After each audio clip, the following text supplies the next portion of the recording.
In the name of the Father, and the Son, and the Holy Spirit, one God, amen. All right, now everybody has to tell me what we talked about last week. I think most of you were not here. Adelia and Anthony were here. Yeah. Do you remember? What did we talk? What chapter did we do last week? 24. Okay, we ended on 24. What is 24 talking about? Okay. She does the homework. She does the homework. Okay, he starts out in front of Felix, and who is Felix? Yeah. Yeah, do you know the history of Felix? So what did we say about Felix that was kind of new information that, I myself didn't know? Do you remember something peculiar about his history? That he was what? He was not really qualified to be a governor there, whatever. So he took the job because he knew somebody. Right, his brother, right? His brother was in the court of the king and the emperor, and so he got the job through his brother. But him and his brother, what were they previously? Remember? They were slaves. Yeah, they were freed slaves, which is why it was Felix was a slave, which is why it's very rare that something like that were to happen. And of course, he was not, as a slave, he wouldn't necessarily have had the experience or the education to manage being a governor, and he received the position kind of as like a favor, so that's why he was incompetent. Okay. Right. Maybe I'm doing something wrong. Wait now. I'm going to see who's anything against this guy. Yeah. And so his reign was very short. And then by the end of chapter 24, we read about another person who takes over after Felix. Felix is removed from his position. You remember? It's in verse 27. Festus. Right, very good. Festus. Okay, so Festus succeeds Felix because Felix is removed because of his incompetence. Okay? Okay, any questions about 24 before we continue? Right now we're in Caesarea. Okay, so this is where they've taken Paul from Jerusalem, where they accused him of bringing a Gentile into the temple. There was a big uproar, and then the commander of the Roman army who was stationed there at the garrison of the temple, he arrested Paul, he took him. Paul gave an address to the people. They became even more enraged at him, so he took him and he sent him by night secretly to Caesarea, which was the capital of the province that they were, the province of Judea, okay, where Felix the governor was there. And so Caesarea was like, even the name of the city, Caesarea, is named after who? Caesar. It's kind of like a capital of the area from the Roman government.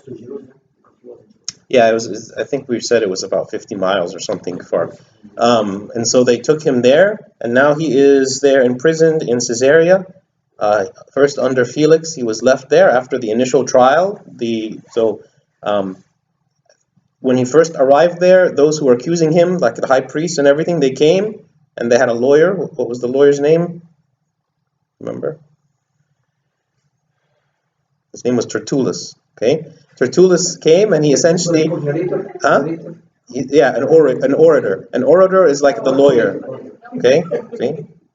So he offered like kind of the prosecution, tried to prosecute the case. He didn't have any evidence, and at the end, Felix didn't make a decision. And we said, why didn't he make a decision?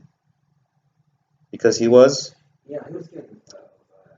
He wasn't afraid of Paul. He was afraid of who? He was afraid of which people? The Jews. He was afraid of the Jews. Why? Because in the Roman government, the biggest kind of thing that the governors want to do is maintain the peace. Because if they maintain the peace, that means that they're successful. And if they don't maintain the peace, they're going to be removed because they're going to see as not being an effective governor. And under Felix, because he was so incompetent, there was constant insurrection and rebellion from the Jews all the time. So essentially, all he wanted was to make the Jews happy, and he knew that if he let Paul go, that the Jews would be very unhappy, and so he decided to do nothing. He didn't say he was guilty, he didn't say he was innocent, he just left him in prison. And then at the end of 24, when the next ruler, Festus, comes, he also, wanting to make the Jews happy, we even read it in the last verse. It says what? But after 2 years, Porcius Festus succeeded Felix, And Felix, wanting to do the Jews a favor, left Paul bound. Okay, so Felix left Paul bound the whole time, and Festus, when he came in, he also left him bound. Okay. But they can't find anything against him. No, they have not found any evidence. They're just kind of accusations, but no At evidence. the same time, Felix was very concerned that Paul might get something. And might have left the whole country. No, Felix knew that Paul was innocent. He knew that according to the Roman law, there was nothing at all that he did wrong. And even according to the Jewish law, the idea that he brought a Gentile into the temple, which was not allowed, there was no evidence of that at all. So no, it's not that it wasn't a big deal. It's that there was no evidence. It was a big deal. It was a big deal. Remember, like we said, the Romans allowed the Jews freedom to enforce their own laws. Okay, so they gave them specifically the freedom to enforce the laws of not allowing Gentiles to defile the temple. So when they come to the governor, and we spoke about this, when they came to Felix, their argument was Lysias. Lysias was the commander who took Paul from them when they were in Jerusalem. So again, if you remember, what happened is the Jews accused Paul of bringing Gentile into the temple. Then there began to be a mob scene around him. They wanted to condemn him. They wanted to take him. But Lysias took him instead. And then he took him by night to Caesarea and kind of helped him escape from the Jews. So they complained to Felix about this, and they said, we had every right to accuse him, we had every right to judge him because he defiled our laws, but Lysias took him to you instead, trying to see if you would have favor and give him back to them. But he didn't go for that. So Felix wasn't afraid of Paul, he was afraid of the Jews, and Festus also was afraid of the Jews. So he wrote 4 prison epistles. They call them the prison epistles. Epistles that he wrote while he was in prison. They are Ephesians, Philippians, Philemon, and Colossians. Okay? The way you can remember them is that they're the 3 that have PH, and then Colossians. Okay? Is the extra one. Just remember that. I don't know. That's 2 S's. I don't know. Philemon. Okay? Philemon. Okay? So yeah, that's no. Again, like when he's in Rome, he's not going to write the Romans. Yeah, I think he wrote the Romans when he was in Corinth. I think. Okay, so we'll continue in chapter 25. Now, when Festus had come to the province, after 3 days, he went up from Caesarea to Jerusalem. What does it mean when it says when Festus had come to the province? What is this talking about?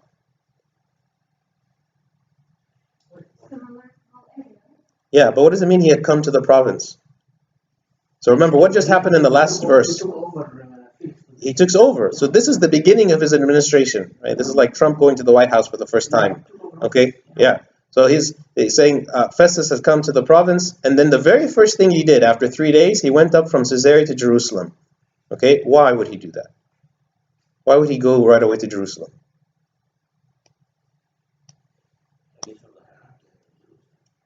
Yeah, so Jerusalem was a very important city. Okay, the Jews, because remember, he's in Judea, right? So Judea is Jewish. So he wants to go to the main center of influence in Judea, which is Jerusalem, and meet with like the high priests and all this, so that he would have an idea of what's going on. One thing about Festus is that his term was very short because he died of an illness. So he was instated to be the procurator of Judea in the year 58 or 59 AD, and he died in 62 AD. So his reign was only like 4 years. Okay. Festus was a more competent ruler than Felix, but because he was still pressured by the Jews and because he was still afraid of upsetting the Jews, he was still kind of not ruling in an unbiased way. He was always affected and influenced by the Jews. Okay. Then the high priests and the chief men of the Jews informed him against Paul, and they petitioned him, right? So now the Jews see this new governor, right? They already had dealt with Felix before him. They already had a trial. Remember, there was already a trial. Okay, and they presented everything they had, and they had a lawyer and everything. They presented it to Felix, and Felix just left him there. Now the Jews, seeing the new governor, they said, this is an opportunity. We're going to go ahead and talk to him, see what he's going to do.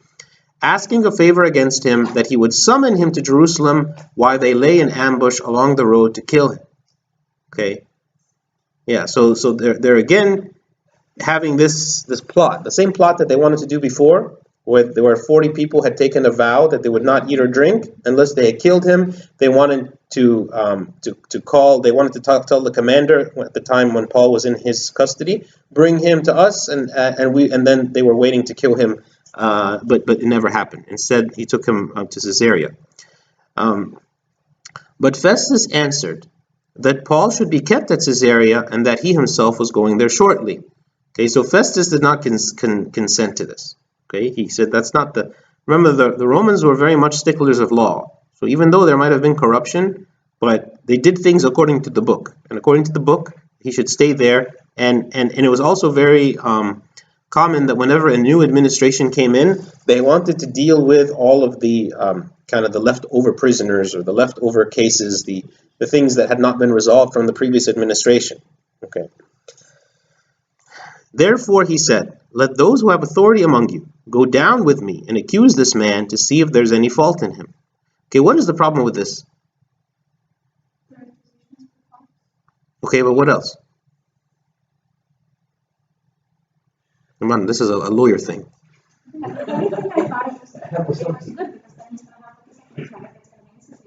Are you allowed to have a second trial? I mean, now, like in the U.S., can you have a second trial? No. Like they, yes, it's Rome, but he never got a judgment on the first trial. He stayed in prison the whole time. So you have a governor who he has this trial, and you have Paul defending himself, and you have the chief priests accusing him, and they have this lawyer, and they're saying everything to him. So he has all the information. It's up to him to decide, okay, what to do with Paul. He chooses to do nothing. So if a new governor is going to come, what is the point of having another trial again? The same people are going to accuse him of the same things. It's not like anything new happened. He's been in prison the whole time. So it's not right to have another trial. He should have, at the very least, he should have said, okay, well, let's look at the case information that we had and then make a judgment on it. But in the end, all he's trying to bide his time. Nobody wants to make a decision about Paul. Everybody wants to just keep deferring it, and we'll see that keep happening. By the end of the book of Acts, St. Paul is still in prison. Okay, there's no judgment on him by the end of the book.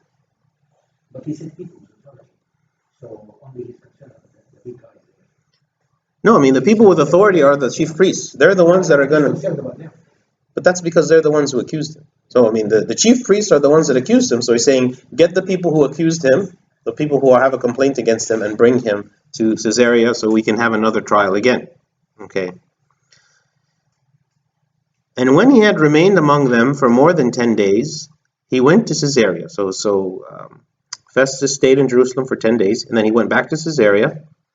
And the next day, sitting on the judgment seat, he commanded Paul to be brought. When he had come, the Jews who had come down from Jerusalem stood about and laid many serious complaints against Paul, which they could not prove. While he answered for himself, neither against the law of the Jews, nor against the temple, nor against Caesar have I offended in anything at all. Okay, so remember before, in the first trial, they accused him of rebellion, they accused him of blasphemy, they accused him of sedition, essentially being a traitor, okay, to Rome. So they accused him of things that were both important to the Romans and important to the Jews. But they offered no evidence. And here again, they have no evidence. They have no evidence that this is what happened. Okay. But Festus, wanting to do the Jews a favor, answered Paul and said, are you willing to go up to Jerusalem and there be judged before me concerning these things? Okay, so why is he offering this? What would be the reason why he would say, I mean, he's already like in Festus's court. He's already there in Caesarea. Why would he go to Jerusalem and be judged by Festus again there? Why wouldn't Festus just judge him where he is? Mm-hmm.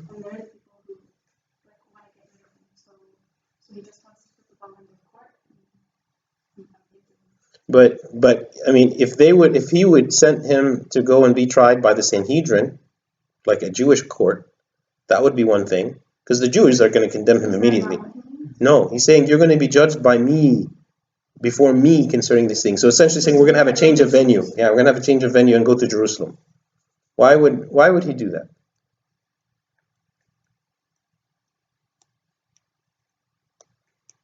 If you remember the trial of Christ himself, okay, who did they bring to accuse him?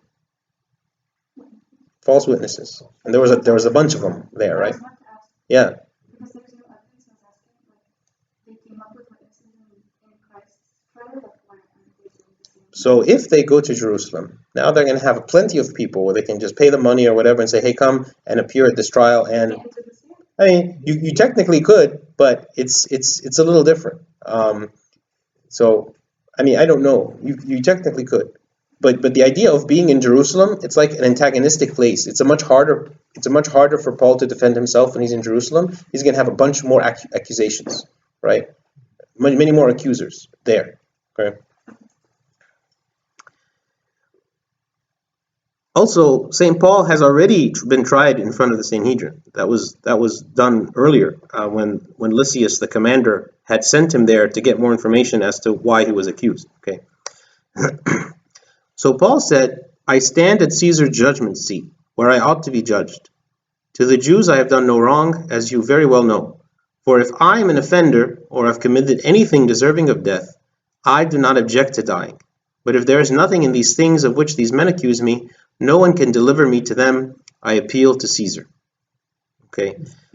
So St. Paul understood that Festus had nothing against him, and he understood that Festus was simply trying to please the Jews.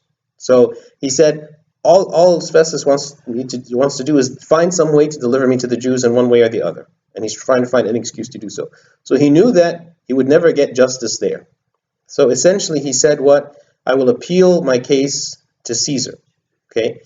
So in the Roman law, as a person who was a defendant in a case, it used to be like whatever magistrate was kind of like judging him, if he felt like he was having an unfair trial or that the outcome of the trial was unfavorable to him, he could appeal. And usually the appeal would come in the form of appealing to a jury. Okay, so that's how this law used to be in Rome. If I'm being judged by a certain judge or governor or whoever, and I want to appeal my case, I appeal, and they will be a jury who will then decide my case for me. Over time, this changed to be an appeal to the emperor himself. Okay, so that's essentially what he's doing. He's saying, I appeal to Caesar. Now, there's no guarantee, obviously, that Caesar's going to, give him a favorable outcome, but he feels like that's the next logical course of action because he's not being treated justly where he is. Yeah, you could say that. Yeah. The other unique thing about this is he's appealing before even the trial is complete, before there's been a verdict, right? He's appealing at the beginning because he knows that the process is unfair, and so he appeals right then. Yes, exactly. So then it says, Festus, when he had conferred with the council, answered, you have appealed to Caesar you shall go. What is this council?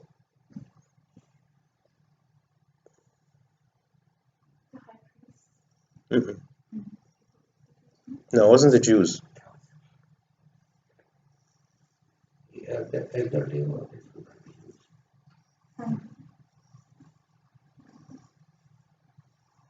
There's the Roman Council. They're not. No Roman Council. They're not the Pharisees and the... I mean, this is not a proper noun. It says like when he had conferred with a council, his council. So it's essentially his group of lawyers, his group of experts of the law, right? Because it was not normal to have a situation like this. It was not normal to have someone to appeal something before the case was done. It's not normal for someone to have been previously tried, like many abnormal things about this. So essentially, again, because they're very much sticklers of the law, they have to make sure that what's happening is legal and that Paul actually has the right to appeal to Caesar. And so that's what it says. Okay, so he went and he conferred with his legal experts, and then he confirmed that he had the right to do so. And having the right to do so means that Festus couldn't even override him if he wanted to. Okay. So who was Caesar? Who was Caesar? Caesar. Oh yeah. Is Caesar a name of a person? No. It's a title. Okay. So who is the Caesar at this time? It was Nero. Okay. Nero was one of the most vicious persecutors of Christians, but at this time he had not started his persecution yet. Okay. So that's important. If Nero was at the time where he was just killing Christians everywhere he goes, it would make no sense to appeal to him. That happened later in his life. Okay. Don't burn Rome. Yes. Mm-hmm. Yeah. Okay. And this is fulfilling the prophecies. This is fulfilling what God has said when he appeared to St. Paul and he told him that you must witness to me in Rome. It also fulfills all of the prophecies of the people that were telling him that he's going to eventually be bound and martyred in Rome. All of these are like the means by which this is being fulfilled. And so again, we understand like the way that God works. God tells us about things that might happen in the future, but they happen through normal means usually, right? This is all a sequence of events that's happening that is eventually leading him to fulfill the prophecy that was said. And what is it that God has said about where he's going to be martyred?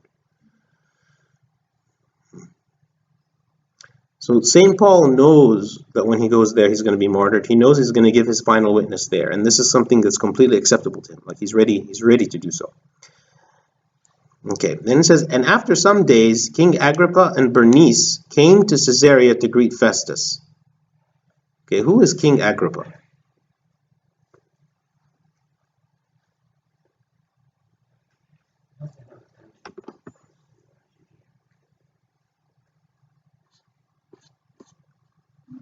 So And Bernice would be what?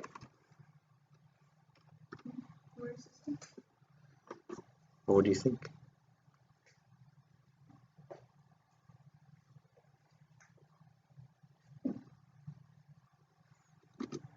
Probably down from another country to make peace with the new government. So he is going to visit the new governor because he's a new governor, that's true.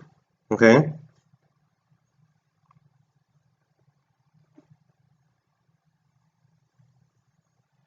If somebody's new in office, usually try to make peace with him to see what he's up to.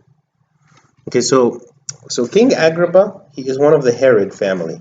Okay, all the Herods. He's the last of the Herods. Okay, he's the last of the dynasty of the Herods. His father was also Herod, King Agrippa the First.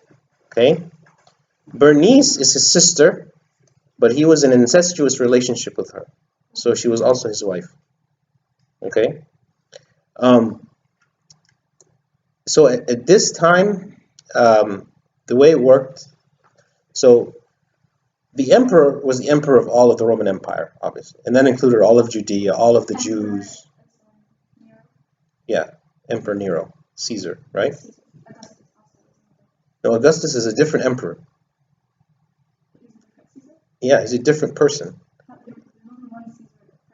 Right, he wasn't alive at this time. This is now Nero only. There was Augustus Caesar, Tiberius Caesar, like all the different Caesars, right? But right now it's Nero. Doesn't have as a cool name. Augustus was also like a title. Was it? Yeah. I can be like reviewed one or something. Oh, so that there was one, but then They all adopted it. they adopted his name. Okay. To Augustus. You're right. I'm sorry. Yeah, that's right. So Augustus is another new word for Caesar / Caesar. All the same person. Yes, that's right. Yes. Okay. So what he did is in some areas he assigned a proconsul, which is who Festus is now. So Festus had jurisdiction over certain areas.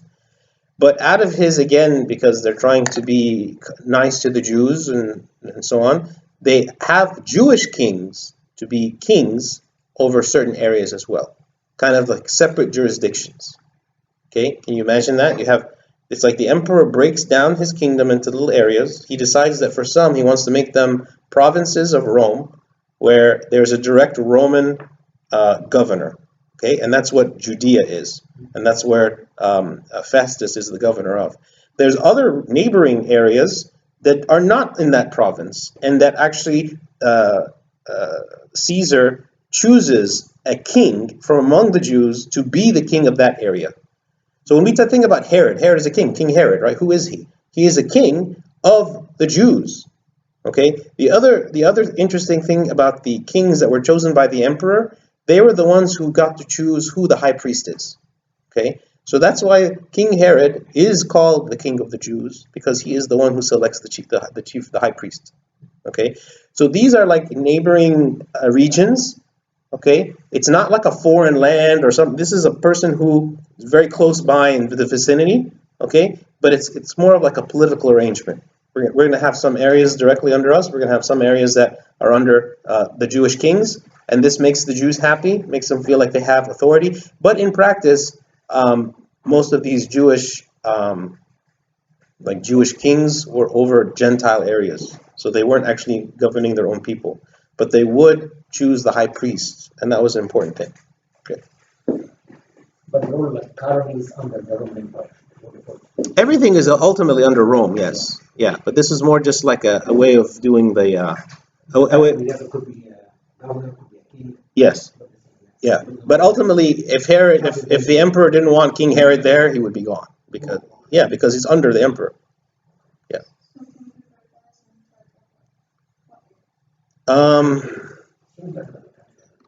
I don't know what the exact area, but it was like a neighboring area. Let me see if I can find out.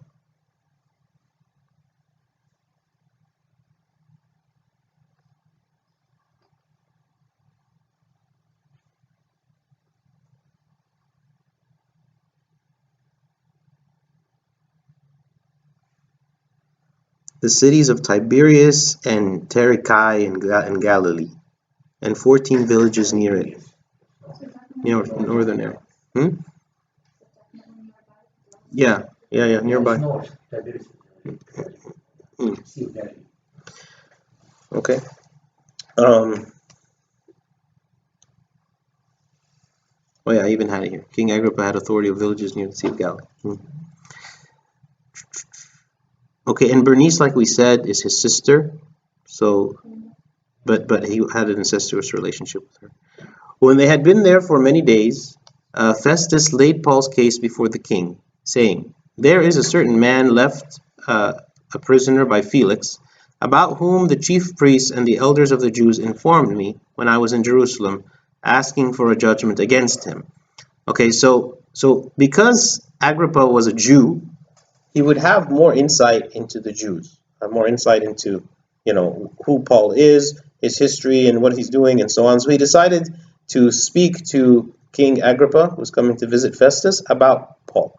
Okay, and he's saying, this man was left as a prisoner by Felix, the previous governor, and about whom the chief priests and elders of the Jews informed me when I was in Jerusalem, asking for a judgment against him. So he's explaining the case. To them I answered, "It is not the custom of the Romans to deliver any man to destruction before the accused meets the accusers face to face, and has opportunity to answer for himself concerning the charge against him." Therefore, when they had come together without any delay, the next day I sat on the judgment seat and commanded the man to be brought in. Okay. When the accusers stood up, they brought no accusation against him of such things as I supposed. This is all recounting what had already happened, but had some questions against him about their own religion and about a certain Jesus who had died, whom Paul affirmed to be alive. See, even like this gives you kind of an understanding of how, like, a simplistic understanding that the Romans had about the Christians. Like, they didn't understand the significance of who Jesus was. It wasn't just about a person who some people said was dead and some people said that was alive. It was a person who the Christians believed rose from the dead, which is a much more amazing claim, an important claim, than just saying, oh yeah, some people said he died and some people said he was alive.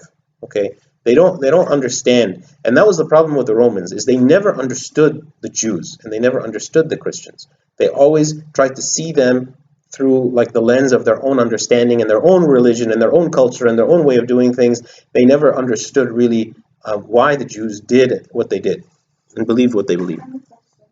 Why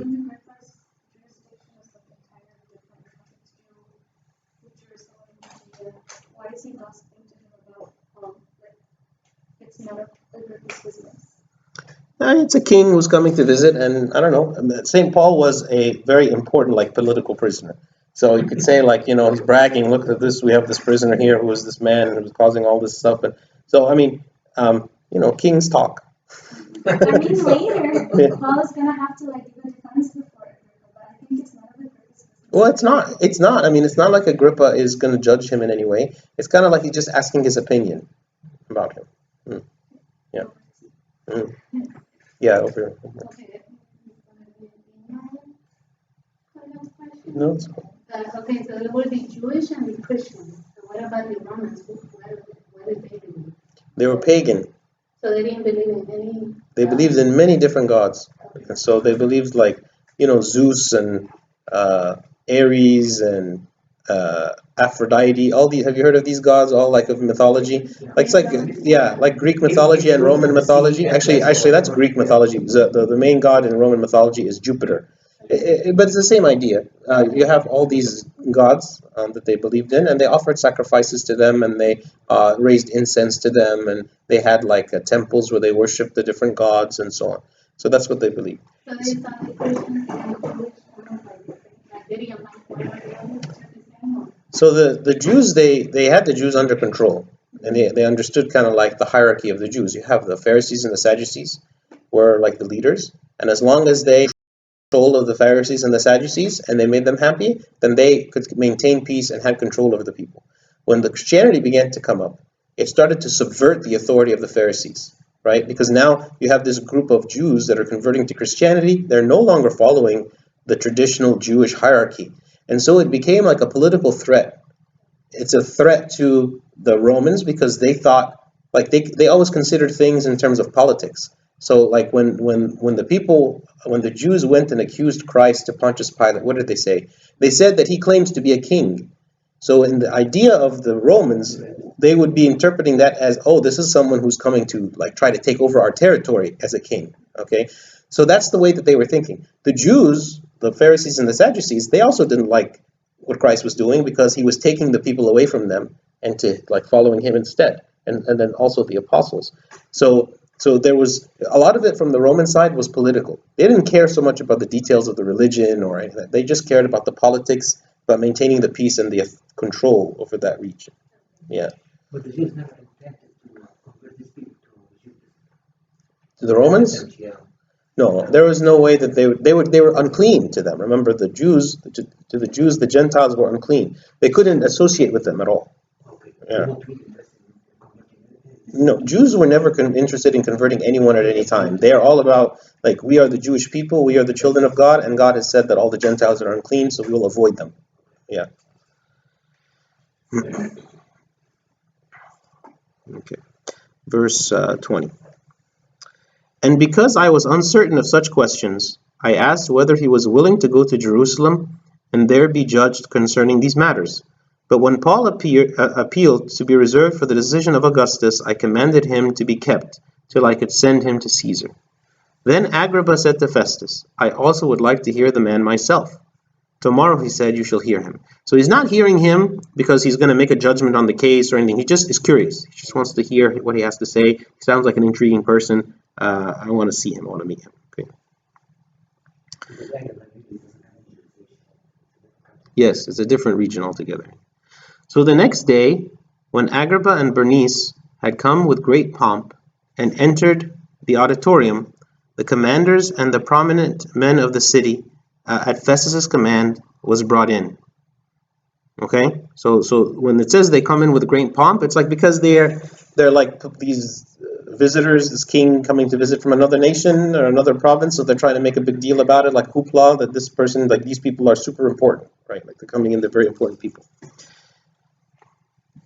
And Festus said, King Agrippa, and all the men who are here present with us, you see this man about whom the whole assembly of the Jews petitioned me, both at Jerusalem and here, crying out that he was not fit to live any longer.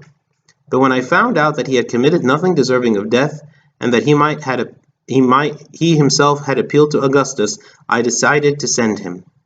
I have nothing certain to write my lord concerning him, therefore I have brought him out before you, and especially before you, King Agrippa, so that after the examination has taken place, I may have something to write.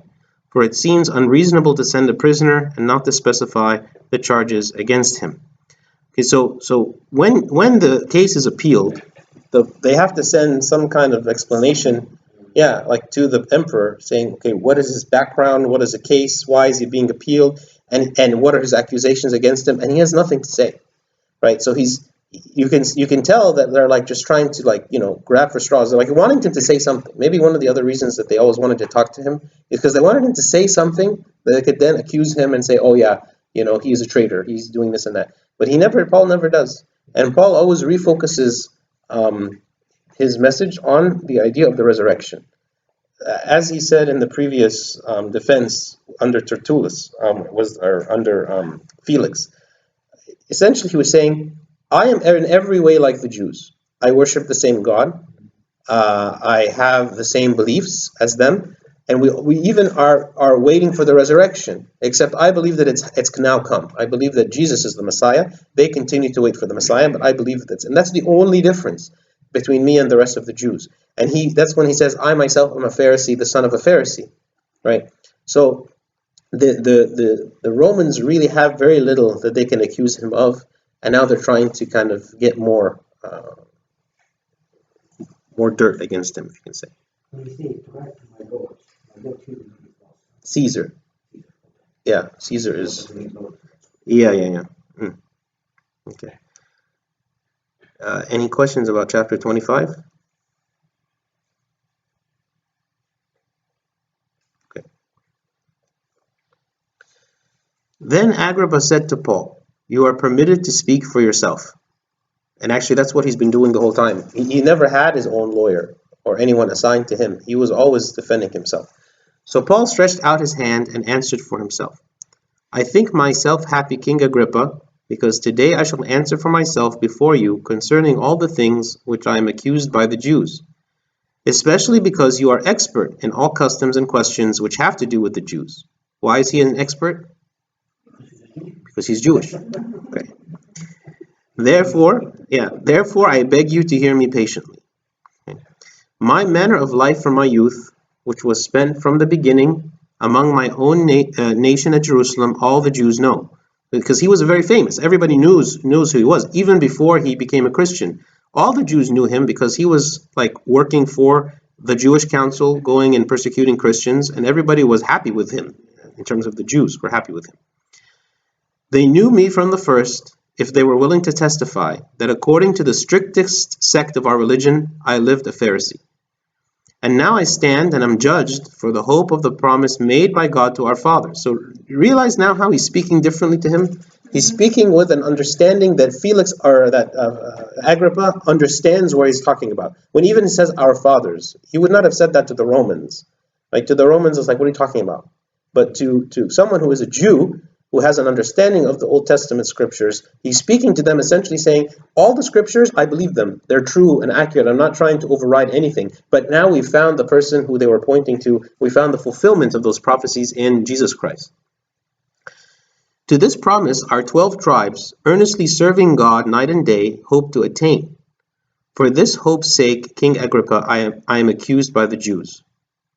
Why should it be thought incredible by you that God raises the dead?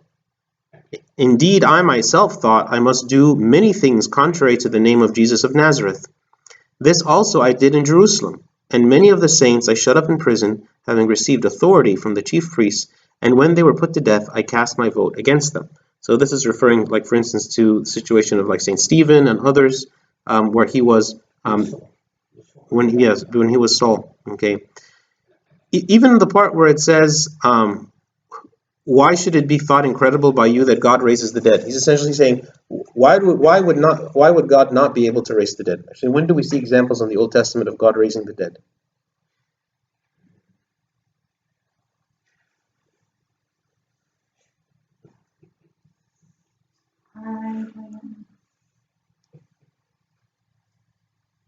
I can think of 3 right now. They don't count as the list. Okay, this sense. E. Elijah. Elijah. See, I said that doesn't count as being raised from the dead. Why? He just didn't die. No, not Elijah himself. What did Elijah do? Yes, the son of the widow. And there's another E. Elisha. Okay, Elisha also raised the son of a widow. And Elisha's bones caused what? Somebody to what? So there was, I don't remember where it was exactly, but when somebody had accidentally touched Elisha's bones, and it was raised from the dead. Okay, so these we know these to be true. I mean, we know that this is in the scriptures, and the Jews knew them to be true. So essentially, like Paul would say, is we see examples in the Old Testament where God raised people from the dead. Why is it so hard to believe that Jesus was raised from the dead? He didn't try to go into all the detail of how Jesus is God and he raised himself and it's different, but he's just trying to point to something that is in common. Look, we see that resurrection is possible with God, so why is it such a difficult thing to believe that he resurrected and he raised from the dead? Okay? And I punished them often in every synagogue and compelled them to blaspheme. What does that mean? What does it mean he compelled them to blaspheme?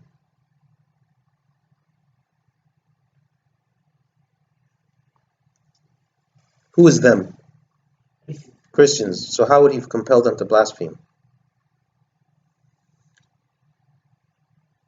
Say that Jesus is not a prophet and that he's the Son of God.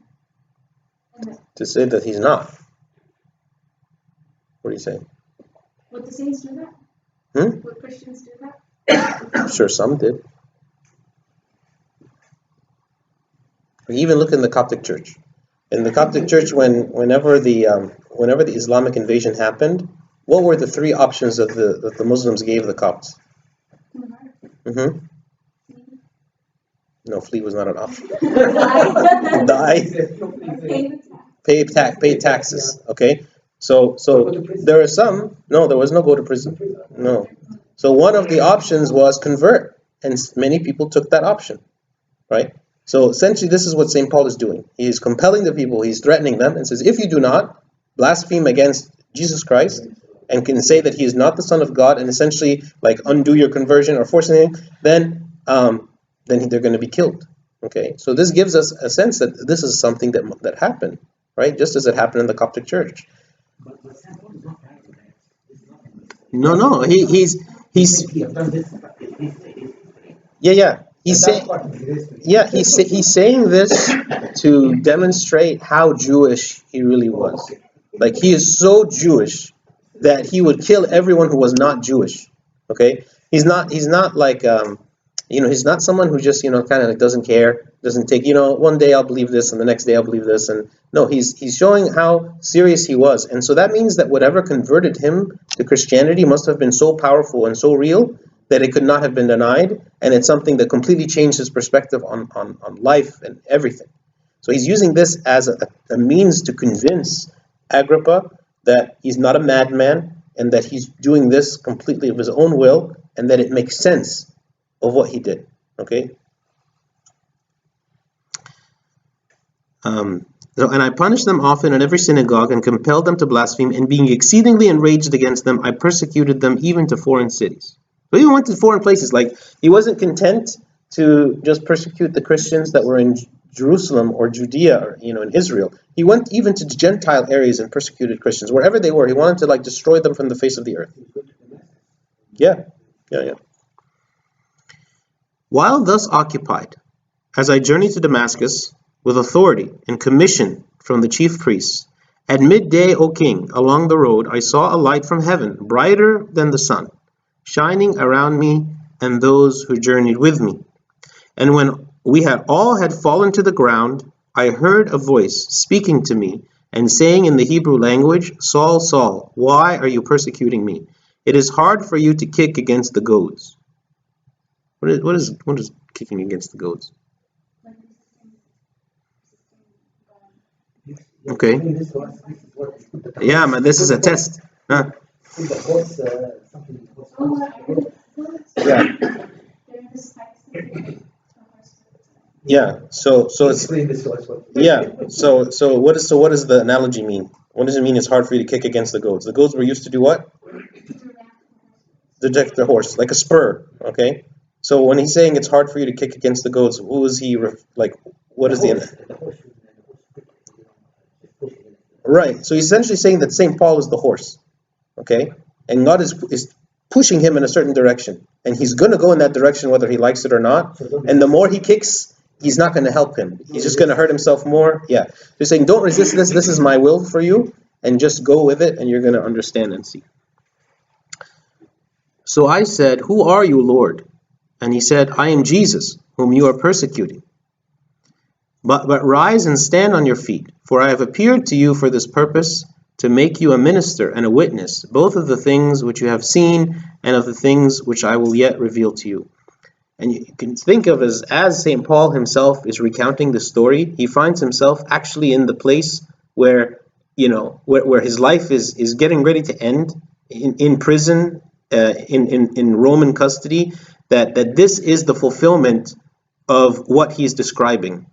Okay, that he's going to become a witness and a minister. That his whole life he became a witness and a minister, and here he now is offering like his final witness, his final ministry.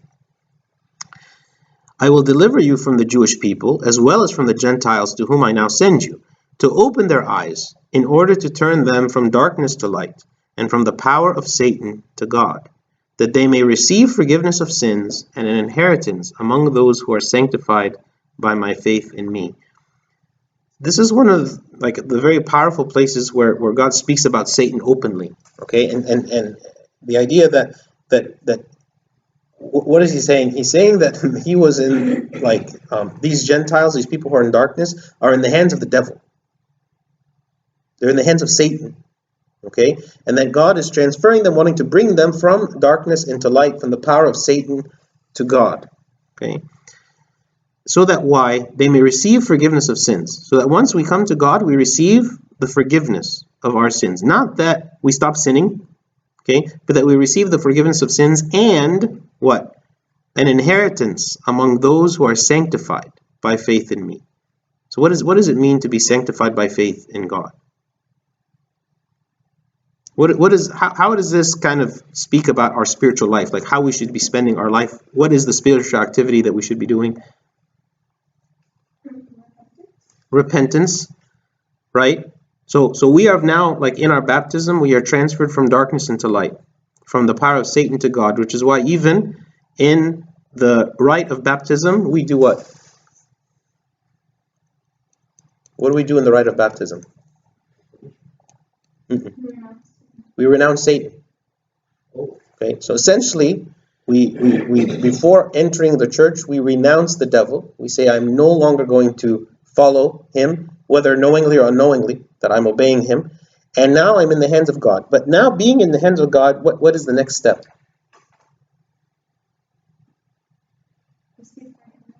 So we receive forgiveness of our sins in the waters of baptism, all of the sins that have passed. But then what is the next step after that? Okay, yes. And then what's the next part of the verse? Among? So what is the inheritance? Heaven and the church. Like we inherit all of the benefits of the believer, right? And one of the benefits of the believer is the sanctification, is our sanctification for those who have faith in God. So when we live a life after our baptism that we continue to live in faith in God, and we practice what we believe, then we go through this process of sanctification, and we become more like God every day. That's what sanctification is becoming more like God. No, this is a quote. So he's quoting God saying this, and that's yeah, okay. Therefore, in verse 19, therefore, King Agrippa, I was not disobedient to the heavenly vision, but declared first to those in Damascus and in Jerusalem and throughout all the region of Judea, and then to the Gentiles, that they should repent, turn to God, and do the works befitting repentance.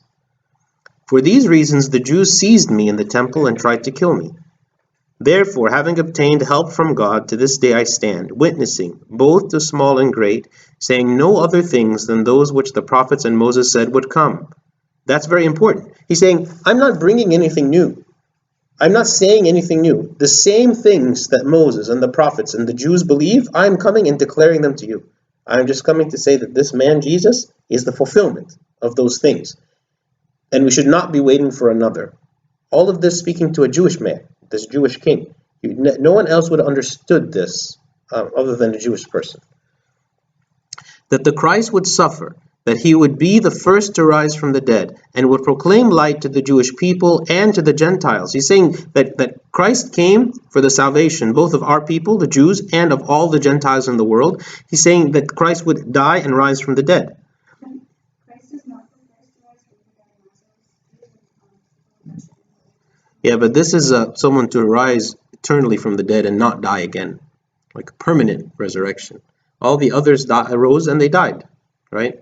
So this is speaking about someone who is the first fruit of the glorious resurrection at the second coming.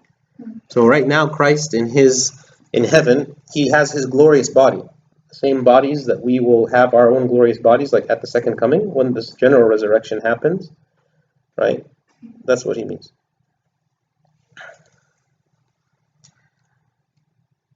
Now, as he thus made his defense, Festus said with a loud voice, "Paul, you are beside yourself. Much learning is driving you mad."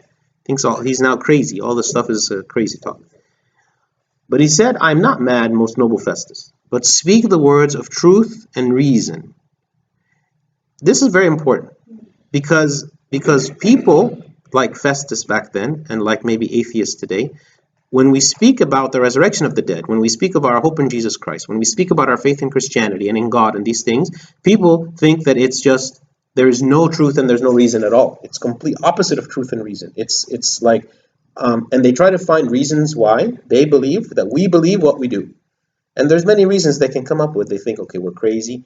Some people say, you know what, some people, when they go through difficult situations in life, they just don't know how to cope with it. And so they imagine, deities and divine things that makes them feel better about themselves and better about who they are and better about their future. They want to feel good, and so they invent God. And so atheists believe that the religion it was created by man in order to make themselves feel better about who they are, feel that they have a purpose, feel that they can cope, and so on.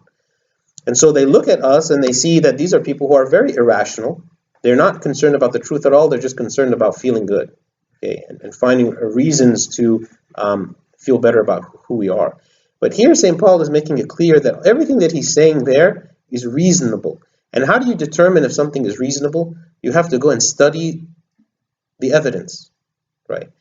When it comes to people who are atheists, they approach Christianity similar to how, Festus approaches it, right? He doesn't know anything about it. He doesn't know anything about the Jews. He has his own worldview, his own mindset, and he assumes that that's the only correct one. And so when you try to bring Christianity into his worldview, it just doesn't fit. It doesn't make sense, and there's no explanation for it. So he assumes you're just crazy. Like this just doesn't make any sense. But when you try to understand, okay, so where are Christians coming from? Let me go to the scriptures, the Christian scriptures, and study it. And that's why you find that most, if not all, people, I won't say all, most people that convert to Christianity from atheism or from other religions, what do they have to do to get to that point? They had to have they have to learn. They have to have an open mind and study the scriptures of many different religions. Study them, understand where they're coming from.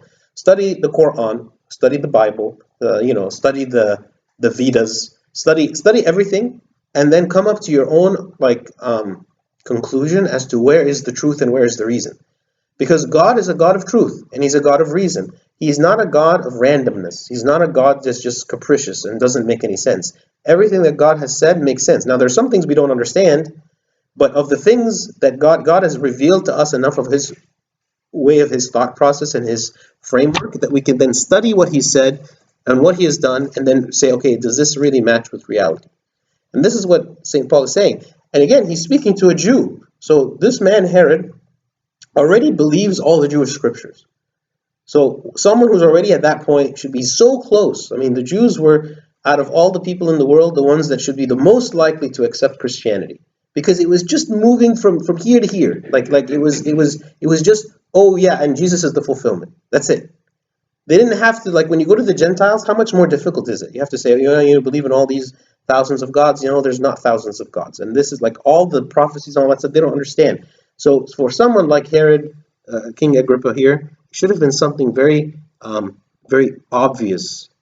And to many of the Jews, it should have been very obvious. And the reason why it was not obvious is because they had other motives, had ulterior motives.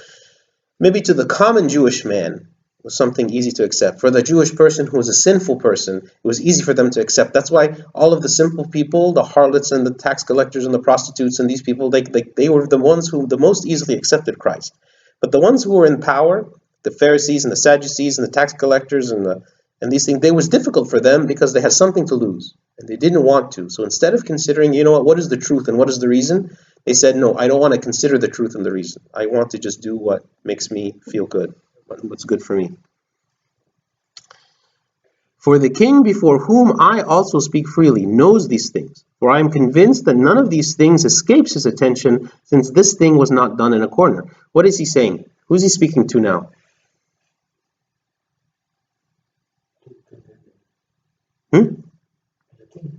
No, he's not speaking to the king. He's responding to Festus, right? Because he said in verse 25, he's speaking to Festus, I am not mad, most noble Festus, but speak the words of truth and reason. For the king, who is the king he's speaking about? Agrippa. So it's like I'm talking to Sherry about Maribel. Okay? So I'm saying Maribel understands very well what I'm saying. Okay, this is what okay. This is what he's saying. For the king, Agrippa, before whom I also speak freely, knows these things. He's saying the king knows this. He's a Jewish. He understands the prophecy. He understands all this. For I'm convinced that none of these things escapes his attention. What are these things? The way I look at it is like prophecies of the fathers and what people say about Christ, Right. resurrection, and all of this. So meaning he's essentially saying King Agrippa knew from the beginning, even when Christ was alive, that all of these things, that he was the Messiah. And that now even more at the time afterward, like with all the work of the apostles and everything that happened, he should know that he is the Messiah. Okay. Since this thing was not done in a corner, meaning this is something the whole world knows about, what happened with Jesus Christ. King Agrippa, do you believe the prophets? I know that you believe. Then Agrippa said to Paul, you almost persuade me to become a Christian. Very powerful, like what he says. And Paul said, I would to God that not only you, but also all who hear me today might become both almost and altogether such as I am, except for these chains. So he's saying, I wish that everyone was a Christian like me, except not a prisoner. Yeah. When he said these things, the king stood up, as well as the governor and Bernice and those who sat with them. And when they had gone aside, they talked among themselves, saying, this man is doing nothing deserving of death or chains. Then Agrippa said to Festus, this man might have been set free if he had not appealed to Caesar. So mad. So, But he chose to appeal to Caesar. That's his decision. yeah. No, and this is all part of God's plan. And in the end, King Agrippa doesn't have the decision. Festus is corrupt, and he still is afraid of the Jews. So, and by the end of all of this, Festus, who's a Roman, like all this was like over his head, like he had no idea what's happening. But King Agrippa believed. King Agrippa believes that what Paul is saying is true. Yeah, but he has no jurisdiction. Yeah. Yeah, but he's going to convince Festus to let him go. Well, you don't know. And then Paul would have been beheaded. And then there would be more Christians. No, actually, there was probably more Christians as a result of him being beheaded. Because we use his example of martyrdom as an example of the strength of his faith. And any time in the church where there's martyrs, you see, like after the martyrs that happened in Egypt, like on Palm Sunday, many more people came to the church. Many more people, began to say things like, I felt like my life was, it made me change my perspective on life or on things because you see that. So when you, like, that's why God, like, that's one of the ways that martyrs glorify God, is that when we see people living that kind of life, it makes us really take our own faith seriously and say, you know what, like, if this person is able to die for what they believe, then I should also be struggling and striving for that, and that what they believe really must be true. No other religion has offered as many martyrs as the Christian religion.